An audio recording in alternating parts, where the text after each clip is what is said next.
Okay,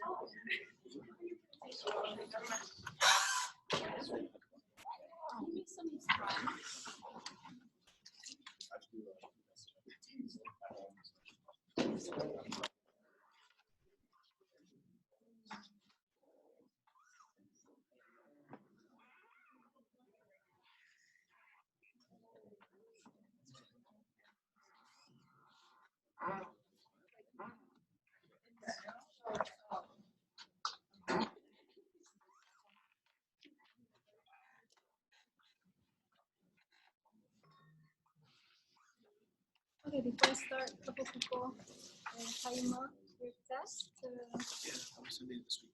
Okay. Nor, your test? Okay, sure. Good, let's see. Is Alonso, is that you? Yeah.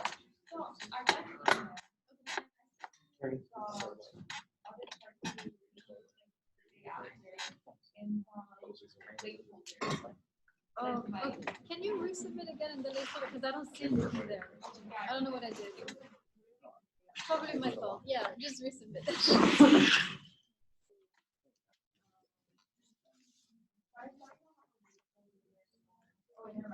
Okay. Okay, good.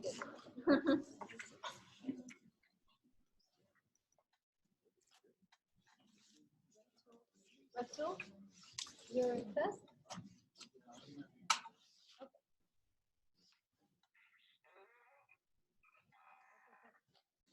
All right, so I'm wearing a mask today because I'm feeling weird and I have a little sore throat. So just so you know, so if I were you, I would put on a mask too because you never know. What? So I have a little sore throat. We don't know what it is. I got tested just now, so if so I'm wearing a mask. Oh my God, it's COVID. You can take it any way you want. Just letting you know that if you have a mask and you feel like wearing it, go for it. Okay. All right, let's do this. Today I'm going to do my famous workshop on forgiveness towards the end. Very important skill to have. Can you hear me? Okay. I feel muffled. So we're going to talk about that. So it's good that you showed up. And yeah. So let's go first with A Sprig of a Nerve, which is page, where is it? 46. 66? 46. 46. Barely see. Okay. All right. And again, we're going to work together, right? This is poetry. So I think Fataka was asking me for my expert interpretation. I don't have one, right? It is together that we're going to figure this out. Remember, poetry is there to awaken each one of us differently to some hidden meaning. Every one of us is going to respond differently and see something else, which is why we are going to work together again on these poems today. Okay, so let's begin. I thought we did that one. Yeah, we did. Yeah, we did. Oh, sorry, split the sack. Yeah, oh my God. Imagine if I'd started all over again and no one said anything. That would have been terrible. Okay, so which one? Split the sack, where is that? 44. Thank you. Okay, good. All right. Okay, very good. All right, so I'm going to read and then I will ask you what do you think it means and we'll proceed like that again. Okay, split the sack, we'll get to that. That's in the middle of the poem. It begins like this. Why does the soul not fly when it hears the call? Why does a fish gasping on land but near the water not move back into the sea? Skipping a little bit, we are out of our cages with our wings spread, yet we do not lift up. Okay, so we have two animals, right? We have the bird and the fish, and they're acting very weird, right? Bird is there, has wings, is ready, but doesn't fly. And the fish is dying on the land, gasping for air, but is lying right next to the water, could jump it, but doesn't jump it. And Rumi is saying we look often very much like this crazy bird and this crazy fish when it comes to love. What does he mean by that? How do we resemble? Yes, I feel like sometimes we don't know what to do to move forward. You know, we have problems to decide, like, do we do this, do we do that?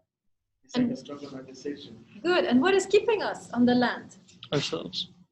The what? Ourselves. What part of ourselves? Yes, that's right. So laziness, Oh, the fear of pain, the fear of change, good, very good. Fear of getting up and doing something without knowing the consequences. As the outcome, excellent, Poplaski. Say what? Why can't I hear you?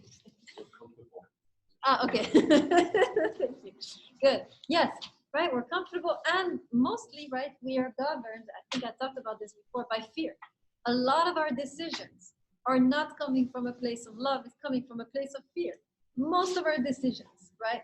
And part of the goal of this class is to shift you, right? Is to shift you from deciding things from a place of fear to deciding things from a place of love, right? Which is much more going to lead you to a much more interesting direction, right? So fear, right? We are so, and so most of it, a lot of us are fearful, like Epstein was saying, right? The consequences, what if it doesn't work? What if I look stupid? What if I waste my time? Blah, blah, blah. And we don't lift off. We don't go back to see. Now, Rumi is saying, when you do that, actually, you are doing something very stupid. Why is that? Right? Rumi is making fun of us, saying, look at you. You're like a bird who has wings but doesn't take off, and you're like a fish which has gills and doesn't go in the water. What is wrong with you? What is Rumi saying? Yes, Alonso.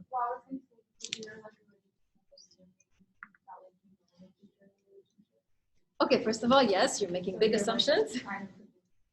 Good, good. Look at the wings and look at the gills, though. What is Rumi telling us, actually, by saying how absurd this fish has gills but doesn't go in the water? This bird has wings but doesn't fly. Yes. We're going on survey. Very good. By saying, hey, you are equipped for this. Why are you so afraid? You are equipped for this. We are equipped for this. Tell yourself over and over again, I am equipped for this. I am made for this. This is where I will become fully myself. This is where I will find my true self. Why am I afraid when I am equipped for this? And we are, right? We are made for love, right? That's what Rumi is saying. And to enter the ocean or to fly is to really become fully yourself. Yes, it's scary, right? Yes, it's treacherous. I mean, the fish in the ocean is not a happy place sometimes. It's beautiful, but you never know what's gonna eat you up, right? And the bird likewise, right? So it's scary, but at the same time, you will die a harder death by not jumping in, right? It's between two deaths. The death of staying in one place and the death of jumping in. Which death do you prefer? The death where you just, rot in one place, or the death where you are reborn, right? Let me say that again. This is the choice between two ways of dying. The first way of dying, you stay on the land. You never go anywhere, do anything, and you just shrivel up and die in your one position. That's one death. Second death, you go, you fly, you swim. You die and you are reborn into your higher self. So it's a question of choosing. Yes, you will die. Right? You will either die just by staying in one place and never really living, right? By living a contracted, limited, stunted life, which is worse than death. Or you will die in the qualms and pains and craziness and madness of love and be rebirthed if you allow it to, right? So Rumi is saying we should not be, basically he's saying, let us not be afraid of death. Because death, this kind of death that love will bring you, will make you fly and will make you swim, right? That's the promise. He's saying, yes, it's crazy, but if you jump in, you will find your wings and you will find your gills, right? You should not be afraid. Okay, very good. All right, so he continues. And this is a really interesting passage. It took me a while to figure out. I'll read it and then I'll tell you what's going on. We keep collecting rocks and broken bits of pottery like children, pretending they are merchants. We should split the sack of this culture and stick our heads out, look around, leave your troubles. So I'm going to the collecting bits of rocks, pretending we are merchants. So let me situate it in contemporary terms. When you were in grade school, did you ever trade anything? Anybody have these games where you're trading stuff? Yes. Yes. What was it? Pokemon. Huh? Pokemon. Pokemon, okay, yes. What else? What else did you trade? Yes? Food. Food, okay. That's true, yes. Anything else? I was a nerd, so I traded stamps long time ago. And there was this older kid, and he had a 3-cent stamp, which was pretty valuable, and I had a 1-cent stamp, which was super valuable. And I don't know what happened. We went on through this transaction, and somehow at the end, he convinced me to trade my 1 cent for his 3 cents. I was 6 years old, to be fair, so I was like very manipulable. And so I remember leaving that transaction feeling like something had gone terribly wrong, but I didn't know what exactly. What just happened, right? He convinced, I don't know. Anyway, those were the days of transactions. So I was trading that. And then I don't know if you had, I'm not gonna date me, you're gonna look it up. You're gonna know when I was in grade school. So, right, so we trade things, right? And usually when we trade, I give you this, you give me that, right? Usually it's hopefully a fair trade, right? Rumi is saying very often in love, we act just like these children. And he's kind of saying, you need to leave that childish behavior behind. So what is the childish behavior here that Rumi is criticizing? And why do we need to leave it behind? Yeah, very good, right? This is the transactional perspective of love, which Rumi is criticizing every day, right? This is our perspective. It's actually a very, very smart perspective, right? I give you this, I expect this. You don't give me this, I'm out, right? And actually this perspective, to be honest, it will serve you very well, right? In many ways, it's a smart perspective, it's business transaction perspective, it's business mindset. But Rumi is saying, if you're only like that, you will miss out on the deeper levels of love, which sometimes have to go beyond transaction. Remember when I talked about grace and justice in the Hebrew Bible? Remember we talked about the balance, how you need grace, you need justice, okay? You need to be the transaction, right? I do this, you do this, I need to be fair. And then, but if we just have that, right? Anytime the other messes up, we're out. No relationship can sustain itself in the strict context of justice, right? Fairness. You need grace. Now, if you only have grace, I give, they take, they take, they take, they take. It cannot sustain itself either. We need a balance of the two, remember? So Rumi here again is emphasizing the grace, right? He's saying justice, fairness in love is healthy, but it's not enough. If you want your love to last, you need to create a balance between fairness and grace. Are you following me? Right? And it's to the degree that you're able to balance it, that your relationships will be successful. Too much grace is not good. Too much fairness is not good, right? You have to put a little, we say in France, put water in your wine. Dilute it a little bit. Your perfect ideal of love, right? So if he doesn't do the dishes that one day, doesn't mean you come down on him like an eagle, right? Or if she doesn't, well, whatever, you know what I mean. Right? So anytime our beloveds mess up, and we're like immediately pointing it out, right? Because we want the relationship to be fair and clean, perfect. Saying, don't do that, right? So we are like children at that moment. You give me this, I give you this, I give you this, so forth. Saying we need to go beyond the business transaction model. So he continues now. This is an interesting image. We should split the sack of this culture and stick our heads out. Okay, so what is the splitting of the sack he's talking about? It's a very powerful image, which we are all familiar with, actually. In fact, all of us have at one point split a sack. What is he talking about? What sack have we split?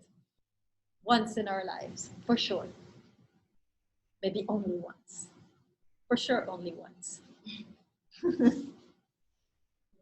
You were in a sack and then you split out. Yes, very good, right? You were in the placenta, the sack. And if you stayed there, what would have happened to you? If you stayed there all cozy, happy? What happens after a while if you just stay there and never come out? You die, right? This is what Rumi is saying. There is a point where we have to come out and enter the horrible journey of birth, right? I mean, I don't think we realize how traumatic birth can be also for the child. Imagine you're the child, all cozy, sitting there, bubbling around in the water, everything is calm, your mother playing Mozart on the belly, right, everything good. All of a sudden, there's this huge, massive contraction. And now you're all squeezed up, you're flipped upside down, hopefully.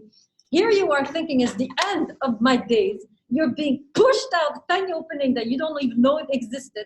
And you're like, oh my God, this is the end. You're saying your last prayers as a fetus, right? And at that moment, you are expulsed out. For you is the end, but what is it actually? New beginning. Yes, thank you. Absolutely, right? This is what we need to understand. Some things feel like the end are actually beginning, a new beginning, right? anytime your relationship going through contractions, anytime things start to get tight and uncomfortable and threatening, you are perhaps in a birth process, and the relationship perhaps is birthing you and your partner. But when we feel 1 minute of pain, what do? The epidural, right? Over, you know what this is, right? right? We cannot stand the pain. And because we cannot stand the pain, we never go through the birth, right? So anytime your relationship going through contractions, actually, it could be the beginning of a birth. And if we allow it, right, if we go through this experience, we can enter next level of the relationship, right? Poplaski and then Alonso. Could it be like between that and what you're saying, like you have to DOT had said during the symposium, so parents will help pregnancy. The what? Sorry, what do you? Pregnancy. Yes, absolutely. Pregnancy. Same thing, right? I mean, here Rumi is really specifically saying it. Diotima we improvised on Diotima, right? But yes, this is a good connection. Alonso. How do you know that like how do you know how? Any contractions, right, can lead to birth if you know how to navigate them. If the baby is in the right positioning, it will survive. If the baby is in the wrong positioning, it will not survive. The key the class trying to teach you is how to position yourself so you survive the birth. No matter what pain you go to, something will be birthed. Even the relationship goes to shit, you can still be birthed. You see what I'm saying? Right? Anytime there is pain, there is possibility of birth if you're well positioned. Even if something dies, even if the partner leaves, there is still a birthing, at least on your level, and could have happened on their level. It's always, you see, this is what I've learned over life, is that the pain is always an opportunity for both. It's saying something. Both need to look at themselves and see. Now, you can accept it or not, right? You can flee the pain and not look, what can I do? Or you can face the pain and make the changes. If you are making the changes, you are being birthed. If you're escaping the pain back into the womb, you will die. So it really depends what kind of partner you have, right, Alonso? Are they willing to be birthed, or are they fleeing back into the womb? Right? But potentially, any contraction, right, in the relationship is the possibility of the next level. And many couples miss it, right? That's the problem. Or one of the partners misses it, and the other one is left being birthed alone. Does that make sense? I thought I saw a hand over here floating. Was that right? No? Okay, good. So, continuing. Yes. Great. Now, continuing with this, let's see. Actually, let me go to the next part. Let me see what time it is. Okay, yes. Let's move on to the next poem, which is No Expectations. Where is that? 76, I think. 76. All right, let's move to the next one. To talk about here also, was there something there about, sorry, where, yeah, fine. Where was the first poem? Split the second. 44. Thank you. Yeah, I think I missed the quote I wanted to. No, okay. All right, no expectations. Same direction. We're going to see a little more, and now I'm going to talk also about this. Okay, first, let me skip the top. I'm going to start with this. Be foolishly in love, because love is all there is. All right, this you can quote this to your parents as you go out all makeup, right, with the crazy guy that they hate. Be like, Rumi said, be foolishly in love. Right, so I'm going to be foolish. What does he mean? This is crazy advice, by the way. Rumi is very dangerous. Saying, be foolishly in love. What kind of advice is that? What does it mean? How is that actually very profound? To be foolishly in love. What does it mean by foolishly? What does it mean to be smart in love? Mm-hmm. You're not really giving yourself all, like you're not giving all of yourself, you're holding back a little. Yeah, very good. And why are you holding back? Because you want to be smart. Okay, very good, right? We're calculating, right? Is this the right time? Is this the right person? I'm not sure. Let me be careful. Let me not do this. Let me not do that. Let me control this. Let me control that. Let me not say this. Let me not go there. Let me go. Right? Here you are putting all kinds of restrictions because you're trying to be smart. And in the end, right, this is going to be creating obstacles to the flow, right? So foolish. So this is when you try to be too smart. Actually, what are you doing? You're trying to control. And we know already with love, you cannot control, right?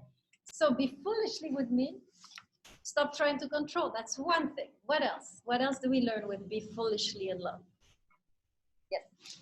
I think part of it is, ironically enough, saying not to be so analytical about it, right? Because if you try to look into it, it just is not worth it. Love is not something you can read all the lines of. It's something you have to feel and experience. Very nicely put, right? We want to figure out love before we do it. And what the text is saying, no, you need to let love figure you out. You need to let love control you rather you control love. Let love push you through this, right? Rather you pushing love through your own agendas, right? So foolishly in love, I have no agendas. I'm open. I am willing, right? Yes, it's that. But nothing good has almost nothing good has ever come out of foolish love. It depends what you mean Usually by ends up in foolish. a mess. Huh? People dead. That's why we have to define carefully foolish. That's a very good point, right?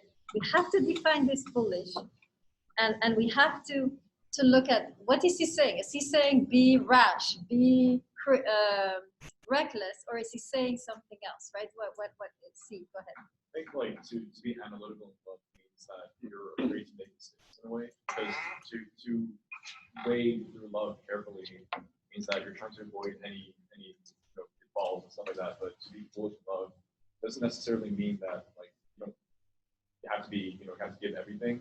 It also means that you have to be willing to let the mistakes come your way. Okay, very good, right? When you're too analytical, you're trying to understand something which is not supposed to be understood, it's supposed to be experienced. You can't teach love, only love teaches you, right? So when you're trying to figure out what's the best course of action, you are messing with something which is not meant to be analyzed. Do you follow me, Epstein?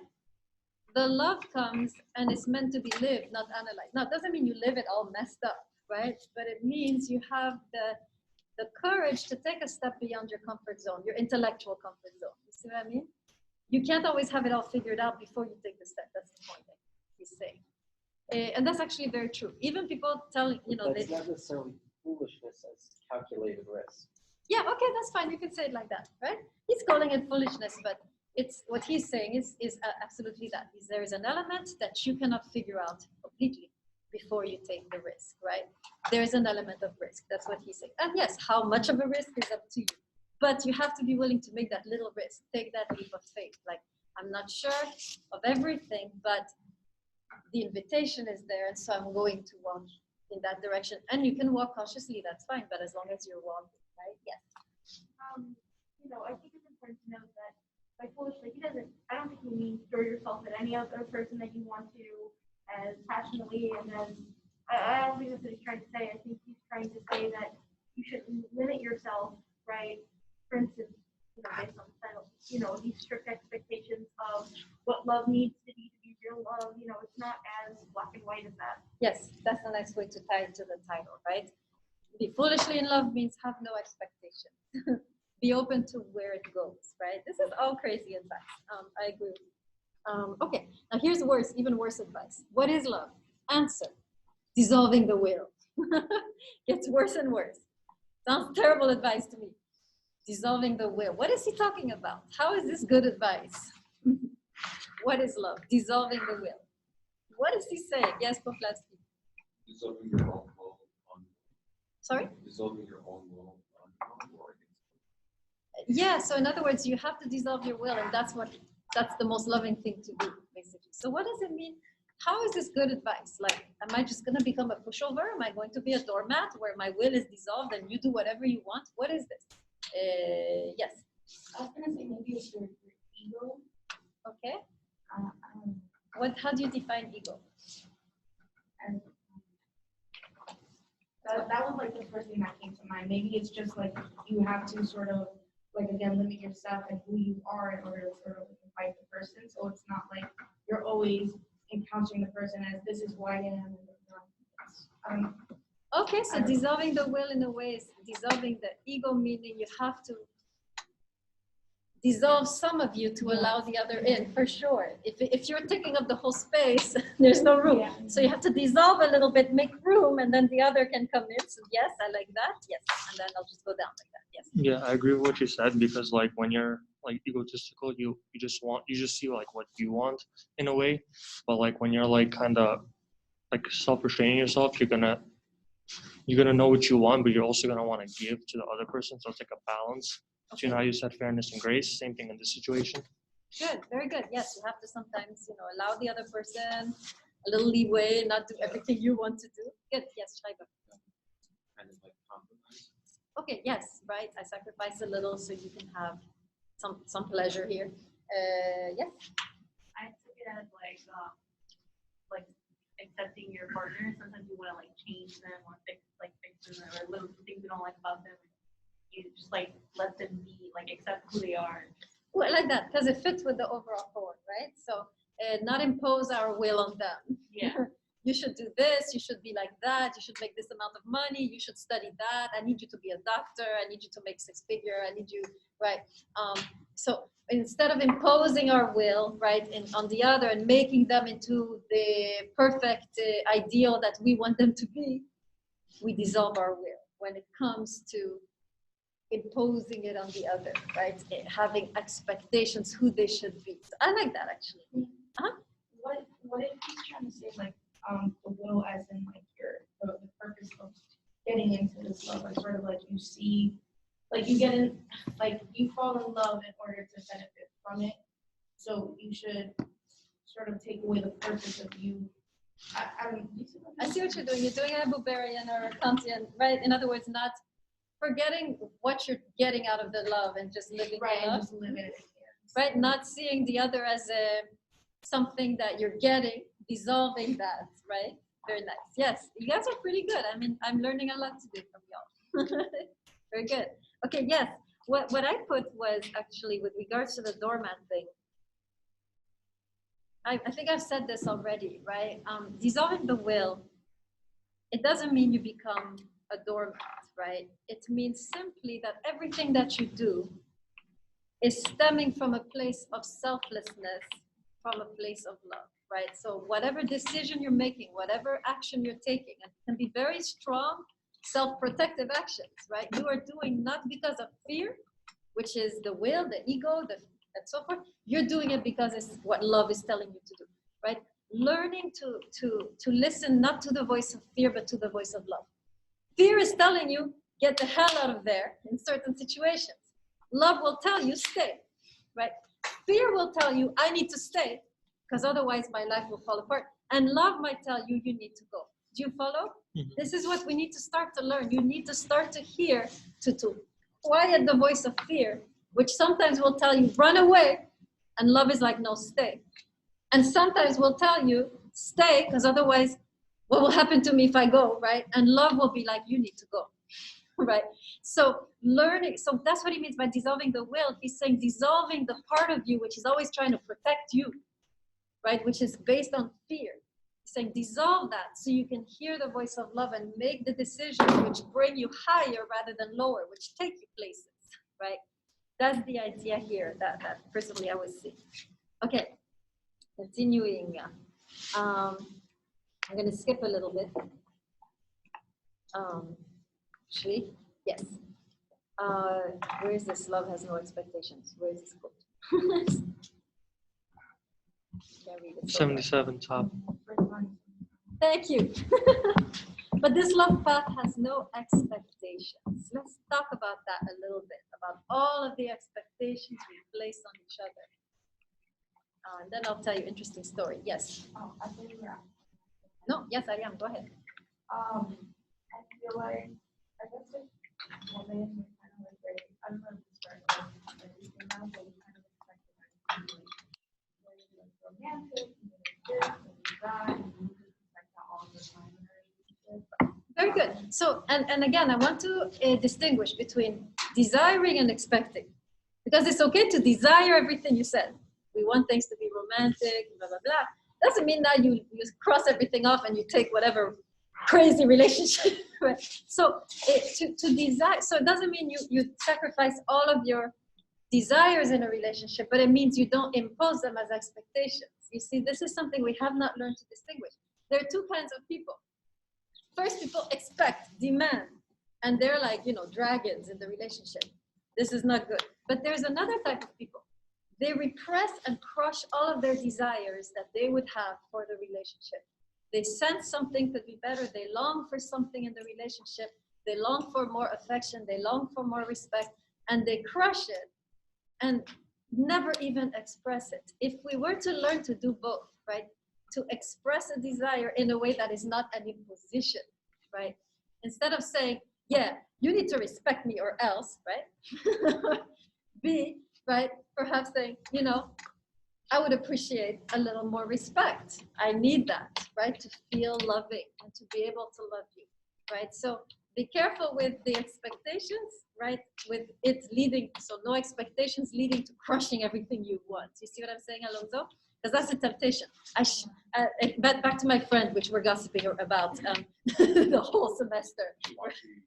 I don't think so, thank God. She would have called me by now. So at the beginning of the relationship, right? She was telling me, I just want to be chill, right? And I was like, what are you doing? Where are you, right? And she knew what she wanted, but she was afraid to express it because she wanted to be chill. She wanted to come across as relaxed woman, not demanding woman, not clingy woman, but chill woman.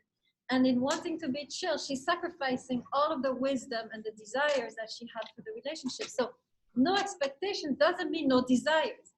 And let me emphasize that because this is so important. Your desires are your wisdom. Please write this down, quote me, put bumper stickers about this. Your desires are wise. Anytime you have a desire, it's wisdom. And to crush and repress your desires, you are actually crushing the wisdom that could nourish the relationship. Any type of man or a woman has a deeper desire about the relationship.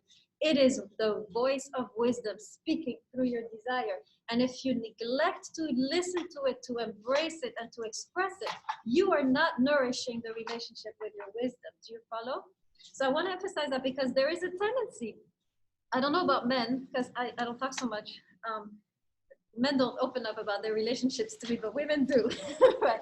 So a lot of my female friends tell me, like my friend, right, that we're gossiping about, I just want to come across as chill. I don't want to impose on this man. I don't want him to feel like I'm fencing him in, right? And so she is crushing any voice, any desire, which actually could have nourished the relationship if she had learned to express it. She would have been able to craft a much better outcome for the relationship than where she is at now. Are you following me? This is so important because we are taught in this society, and it's funny because we're supposed to be liberated as women, but we're actually not. Because we still try, right? Yeah, we do what we want, but actually no. We do what our boyfriends want, right? And we feel conditioned to please. And we feel it's selfish to have desires. And what we're not realizing is that desires are wise, and to express them is to actually nourish. It's for the sake of the relationship, right? So that's why I wanted to say that, Alonso, because I was sensing the crushing, a little crushing, right? What woman doesn't want a romantic, you know what I mean, relationship? It's okay to have that and to ask for it, but it's not okay to impose it and expect it. You see the difference, right? Yes, expect. Desires turn into one of two things: expectations, yes, or temptation. That's the only two? That's it? Yes. What do you mean by temptation? If you desire something else. Oh, okay. Right? Yes. If you desire something, yeah. then the desire becomes stronger. Yes. Or what we call temptation.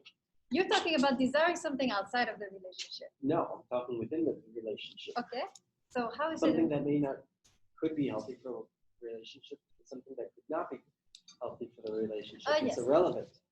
However, the same desires as wisdom is to think only with desire. I don't follow you exactly. Desire needs regulation. Oh, exactly. Okay.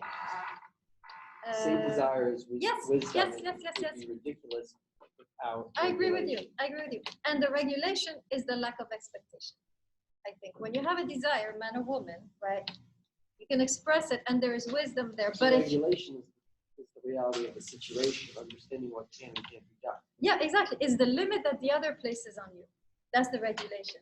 So you can have a desire, but to make it into an expectation is to transgress the limit that is. So you have the desire, as long as it is just expressed and not imposed, is still wisdom. It's when it begins to be imposed, when it lacks the restriction you're talking about, that it becomes problematic. Are you following me, Stein? Okay, good. Yeah, Nort. I just agree with you. I don't think desire is either expectation or, temptation. I think temptation. Desire with him, not me. Yeah. He said that. Of course, that, temptation happens when there are expectations set that aren't met, because if it was just a desire, say, oh, I wish you were more clean, we live together, that's a reasonable expectation. Not the desire to want them to be clean, right? But when it's, oh, well, he's not meeting it, that's when you start to look elsewhere, maybe if there's someone who could meet those needs, Yeah, absolutely right. The desire is always good as long as it's not imposed. We are all desire entitled. isn't met, that leads to temptation, meaning if you want the person to be clean, and they don't, right?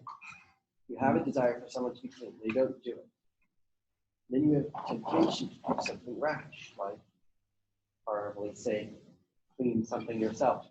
But no, like throw everything to the side, right? I can't be with someone who isn't clean, Right, exactly. Right. Right.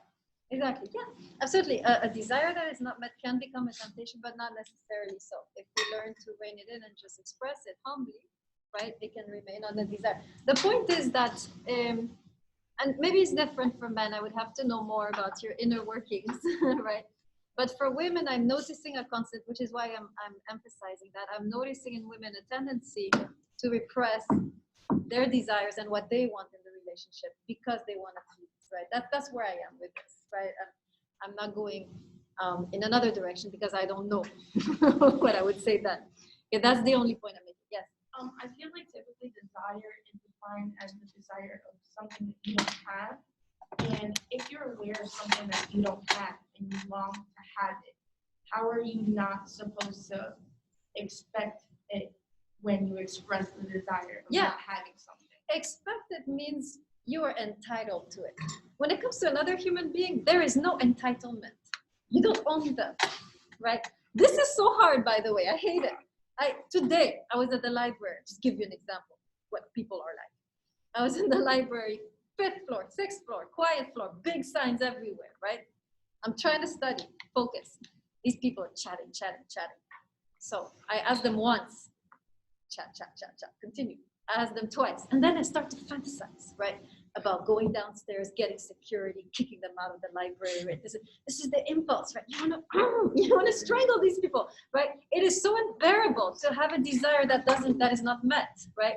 And we want to be able to force it, right? And this is where I think Epstein is right. We need to curve that back, right? Because people are not people, you cannot be entitled to their respect or to their love or to their cleanliness or whatever. And to understand that is to understand the fundamental element of love is that the other is not something you can control, right? And to respect. So that doesn't mean that you stay silent. You can also be alive, right? And say what I gotta say. But then you have to just let it go. And what about you as the individual entitled to peace and quiet? Huh? You as the individual are entitled to peace and quiet in the library. Totally, I think so too. I was looking for that. How can you not push that on them? You can't because society views that as a proper expectation. Yes, but when it comes to love, that doesn't work like that, right? Yes, when I'm in the library and if I had had my hands on that security guy, my whole fantasy would have come true, like a big drama, and they're like herded out. But when it comes to love and you have that attitude, it doesn't work that way, right? In the classroom, I can control to a certain degree what you do, even I cannot, right? So that's the realization, is that the other human being, I can express a desire, but I cannot impose an expectation. Yes. Just to make, a better example, more relationship oriented, right? Because when it comes to things like that, that goes more into the territory of, well, there's rules, that people should follow if you want to be in those places. But, for instance,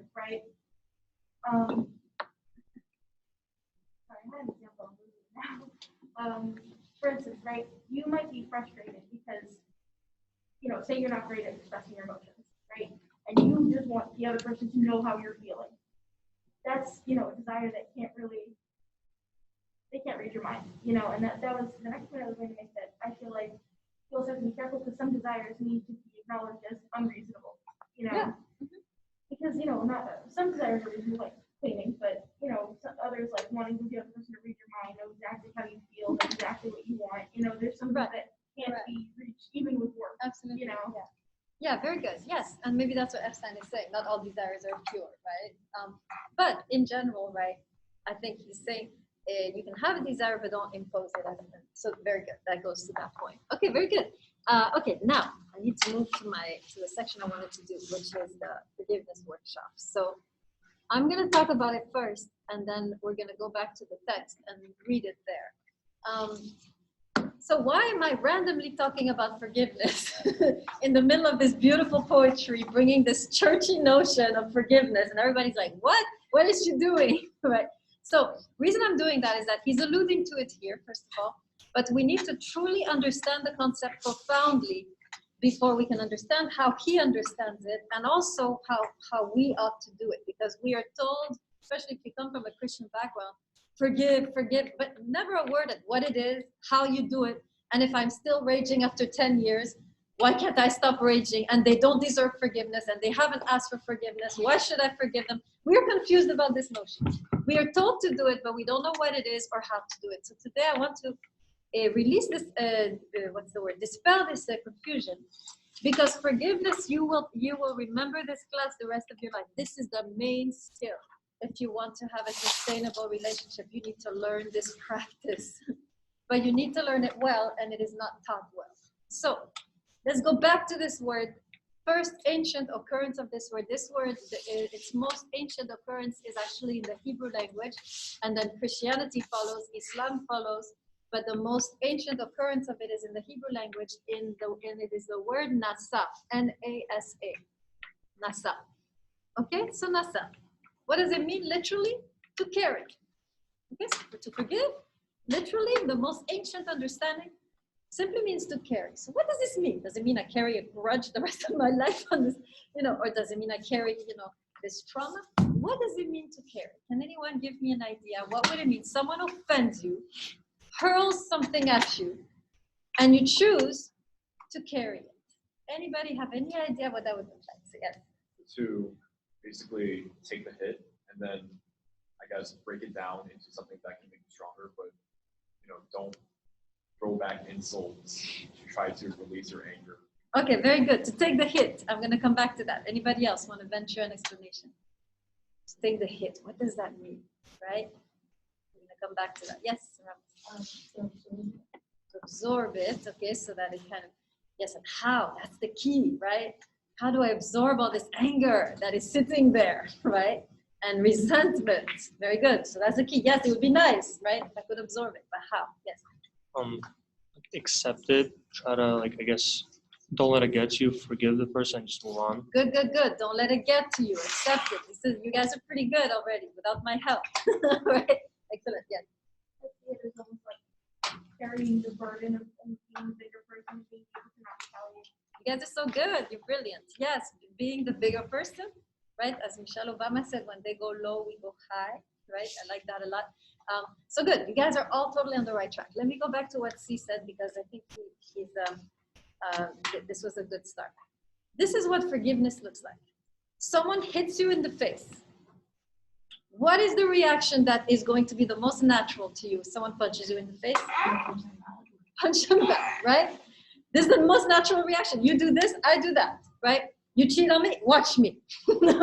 I'm a videotape it, right? I'm a film it, send it to you. So you can see how it feels to be cheated on, right? So, I have heard people say that. This is not just me coming up with this random stuff. I listen to y'all. Right? So temptation, hurl it back in their face. To carry is to refuse to do that. In other words, you hit me, but I refuse to hit you back. Why? Because I refuse to become like you. I refuse, you do this wrong, doesn't mean I'm gonna now shift and become a wrongdoer myself. That's what it means to carry. Let me say it again. To carry means somebody hits you, somebody hurts you, and you refuse to allow this pain to make you into a worse person. You refuse to allow this pain to make you into a perpetrator, into a violent person. You refuse to allow the pain, in other words, to become toxic and poison within you, shifting you, and now you are hitting them, right? So to carry means, and let me emphasize this, the pain hits you, but you do not allow the pain to become poisonous or toxic within you. You don't allow the pain to make you into a bad person, into a violent person, into a resentful person, into an aggressor, right? You just take the hit, like one of you said. So this is very important because this is actually going to help you never be afraid of being hurt. Let me give you the key to never be afraid of being hurt. Once you realize this, you will never be afraid again. What is damaging to us is not the pain. Never. The pain, 6 months go by, it's gone. I know you've had this, right? 6 months, no more pain. What stays, what damages us is what we do with the pain, how we respond to the pain. Am I going to let this pain make me resentful? Am I going to let this pain make me close myself off forever? Am I going to let this pain make me into an aggressor? This is where the damage comes in. Pain never damages us. It's what we do with the pain that damages us. Are you going to let the pain close you off forever to love? Is the pain you have experienced going to make you a colder person or a more aggressive person or a more distant person? Now you're damaged. You see what I'm saying? So once you learn to not allow the pain to become toxic, you are actually saving, first of all, yourself.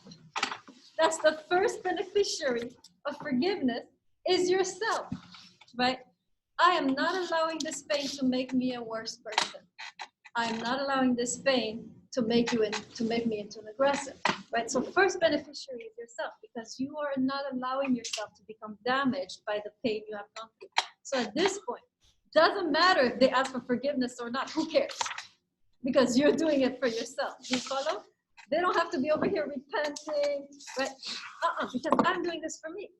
I am filtering this so that I don't allow this pain to become poisonous within myself, and I will fight against the resentment. I will fight against the desire for vengeance. I will fight against the instinct to close off forever because I'm not going to allow the pain to change me. Right? Yes. So forgiveness is not an act of being selfless for someone else. It's the act of being selfless. Not initially, yeah. First, it goes further, but initially, it's really self-love. The biggest act of self-love you can do is to forgive in that sense, right? Does that make sense? Yes. Now, there's a second beneficiary, or you want to say something first? I mean, I think that it is natural for us to feel fear when we're about to get hurt, to feel fear when, because we obviously, nobody wants to get hurt. And I think that's fine. The thing is, I think that everyone needs to change their mindset around pain because, it's okay to try to avoid pain, but when you inevitably encounter it, that is when you need to shift your perspective and start thinking about how it can build you rather than break you down. Yeah, absolutely. Yeah, but yeah. Yeah, absolutely. We're all afraid of pain for sure, but we shouldn't be afraid of pain that it will damage us. Pain, yes, it's not a pleasant experience. Nobody wants to experience breakup or betrayal, but we know if we realize that pain cannot damage us, we have less fear, right? So, second beneficiary, who is it? This first beneficiary is you of the forgiveness process. Who is the second beneficiary? The attacker. The other. How? How are you helping them? Even though you don't have a conversation, they haven't asked for forgiveness, somehow you're still doing something. Yes. Does it feel like if when they hurt you and then you don't respond, they're gonna then try to think about what they did? In a Okay, sense? so first of all, right, it can awaken them in a certain degree, right? I'll give you an example. Me and my dad fight a lot, but my dad's going through this kind of, he's becoming a better person and I'm staying the same. So I'll yell at him and all of a sudden he won't answer. Now I look really stupid. I look like an animal, right?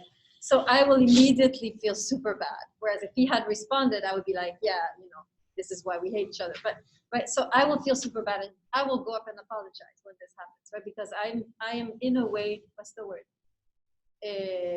Busted. Right. Who was it? Who was? I heard a voice. Yes. Go ahead. Yeah, it makes me look bad, right? So I realize how bad I am when the other does nothing. So this is good. But there's a deeper way that you can help the other by the forgiveness process. A very profound way, actually.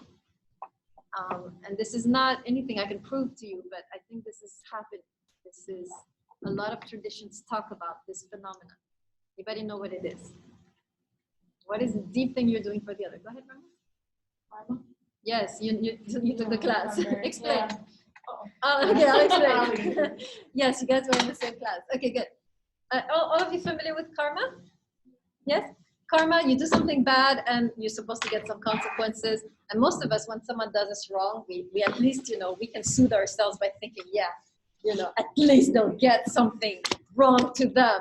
Eventually, right, what comes around goes around, right? Who is the singer? Justin. Yes, great song, yes. Right. So, forgiveness can annul the karma of that other person. In other words, if you forgive, you can actually annul the negative consequences that would have befallen them because of what they did to you.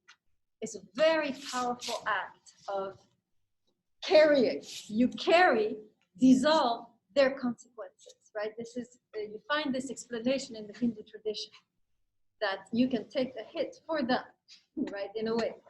By taking the hit, you, without responding, you are also taking the hit for them and carrying their karma at that moment. You're annulling. So some of us, we don't want that. We're like, yeah, at least let them have some karma. I'll forgive, but I want them to suffer. Actually, you're annulling that. You're taking the hit for them. And their karma is being annulled. So you're creating a fresh start for them. You're creating a possibility of a new beginning. There's a third beneficiary, broader than all of us. What is it? Big beneficiary, cosmic beneficiary. What is it? Poplavsky? Yes. Our surroundings. How? Because, like, for example, if two people are in a fight and you punch somebody, but there's people watching, instead of like doing something to stop it, they rather watch it. So technically, they're making a mistake, so they might realize that after the fight is over. It's a complicated way of explaining. So you're saying who's benefiting? Their surroundings. How? I didn't follow how. So, like, for example, if there's two people are in a fight and everybody's like watching you fight, instead of like doing the right thing and stopping it, they'll rather record. So, like, after the fight is over, they'll realize instead of stopping it and doing the right thing, they would rather just record them. But I'm talking about how your forgiveness of the other in the fight, you're not punching back. How Oh, is then that? never mind. That's what I'm asking, right? Yes. It's like stopping your negativity from spreading. Exactly, right? He hits you, you hit him, he goes home, hits someone else, they hit 3 more people, right? You are stopping the spread of the toxicity, right? By you absorbing, it's another way of caring, right? You are absorbing the toxicity, dissolving it, and allowing and cleansing the world in a way, right? So it's such a powerful tool. I really, really encourage you guys to practice it. And to try to practice it in your relationships, because it really cleanses you, cleanses the other, cleanses the world. But I want to talk briefly about how, right? Some of you will ask, okay, yeah, I'd like to do that, but I am so angry, right? I don't know how to process that, right? Anybody know how? Anybody ever tried? What did you figure out? This is really important because this is the practical. How do I do it? Yes. What? Okay, that helps, right? Looking at what did I do, right? What can I change? What can I learn? That's good. But there's a deeper way. Has anyone ever gone through this process of forgiveness, trying to carry and carry and carry? Yes. But maybe it's sort of about almost selfishly realizing that it would benefit you more to forgive Okay, for sure. more than, I'm going to give this person that because this is my heart. You could look at it selfishly, like I'm not doing it for that person, but I'm willing to forgive Yes. and take it off of my mind. That's the why. But what I'm looking for is the how, right? Because yes, you can be convinced I need to forgive, I want to forgive, but I'm so angry. But how do I process that? Anybody have experience with this? Yes.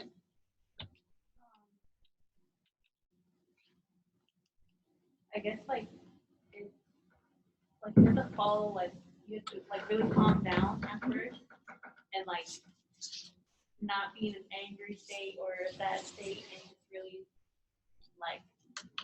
I guess listen to the part of you that's not logical, that's not trying to protect you or Good, good. you're listening to love basically. Yes. That's what it is. That's one way to do it. Very good, right? Like we've been talking about, to calm the voice of fear and to listen to the higher voice. But there is even more practical. I'll give you a hint of how I went through 6 months of forgiveness really quick. I know we're out of time, but I'm taking 2 more minutes, right? So this guy destroyed my life a few years ago, about 10, 15 years ago. And I was devastated and I couldn't stop thinking about how he destroyed my life. Right? Every single day I was thinking how this guy destroyed my life. And at one point I was like, man, this is destroying me. Yes, just thinking about how he destroyed my life is actually destroying me. So I did a practice. Anytime a thought would come, I would release it and say out loud, I would be like, I don't want to think this. I want to think loving thoughts, right? And I would say it and I would look stupid. People would think I was crazy in the subway because I don't want to think this. I want to think love. And so the thought would come literally every 2 minutes. So again, I don't want to think this thought. I want to think a loving thought. 2 more minutes.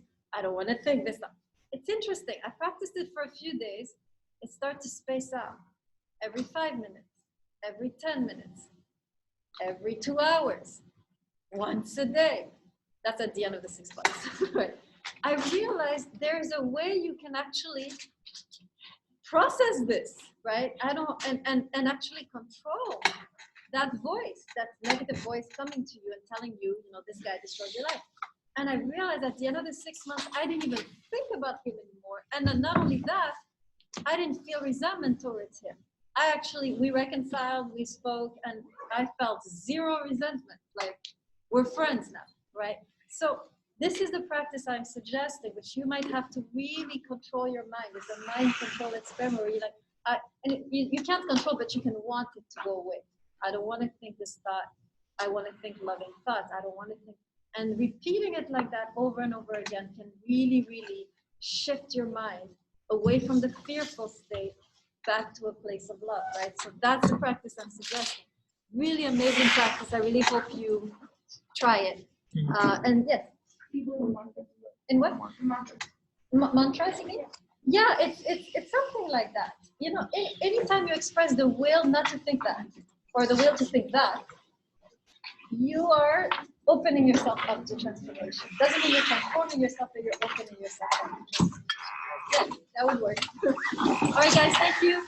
Next time, we will be doing Kant. Change of pace with Kant. Yeah, no,